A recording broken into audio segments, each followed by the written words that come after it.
Hi guys, welcome to my channel, and today I'm going to be talking about the subconscious mind and how much power it has, how powerful we are.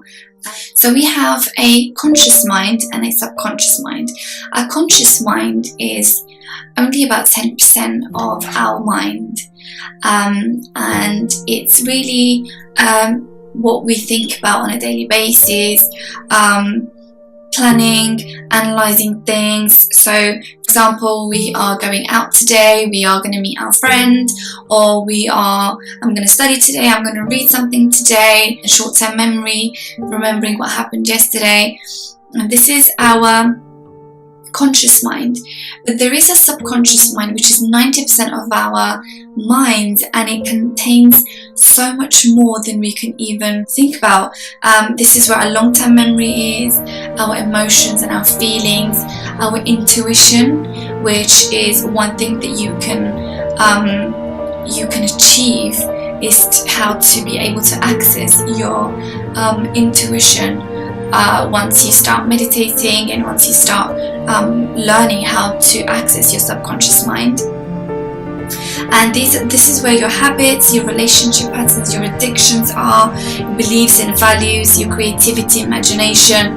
But this is where all these things that we do unconsciously, so for example, the relationships we attract into our lives, it's something that we do unconsciously. It's all a program in our subconscious mind. It's a program that's been programmed in us from our childhood. Since we were 3 years old, we kind of like sponges. We absorb everything from our surroundings, from our parents, from our families, and from the media, from TV, and you store it into your body. And your subconscious mind is really your whole body. Every cell of your body holds a memory of every experience that you've had. So as we take in all these experiences, as we take in all these memories and store it into our body, into our subconscious mind, they determine the choices we're going to make later on in life. And this is where traumas come into this, and how you can heal them or you can deal with them is actually going into the subconscious mind and be able to reprogram the mind and reprogram that story, that bit that you've been telling yourself all these years. But we've been saying all these things to ourselves without even knowing, not consciously, as in you just keep on saying it to yourself in the back of your head, not even realizing that you're doing that to yourself.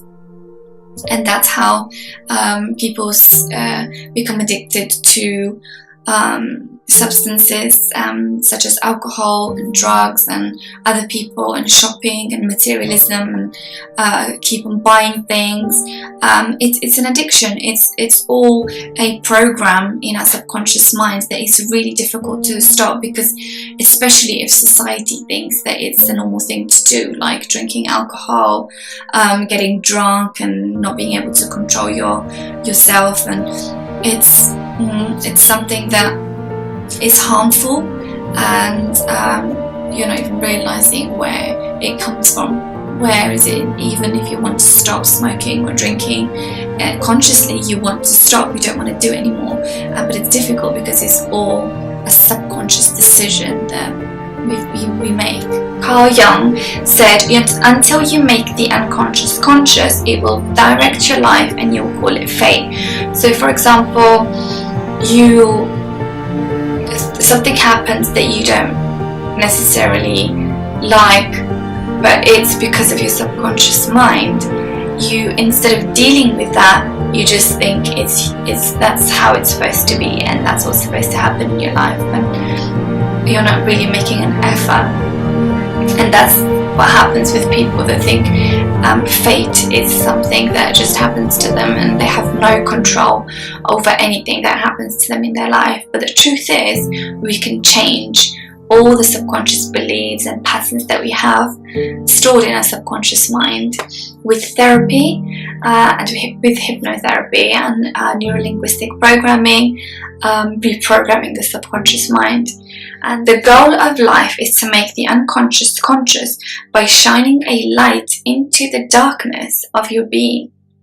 Your fear represents the darkness, and you're going forth to meet the light. So if you shine a light on the fears and the shames and the guilt and the blames and the doubts and the anger and resentment and all the grief and unworthiness that you have been made to believe about ourselves and about other people throughout life, and we shine a bright light on that, and we change the story and we change it into loving thoughts and beliefs and values, then we can actually heal the past traumas, and then this is how we can change the future and the present. And this is what mindfulness and meditation and hypnotherapy does. It's really healing all the past experiences that no longer serve us, and they don't actually help us in achieving our goals and aspirations and our dreams. It's kind of like a block, all this fear and shame and guilt that is stored into the subconscious mind, into the body, that we're not even aware of. It's blocking all the goodness that is supposed to be coming into our life.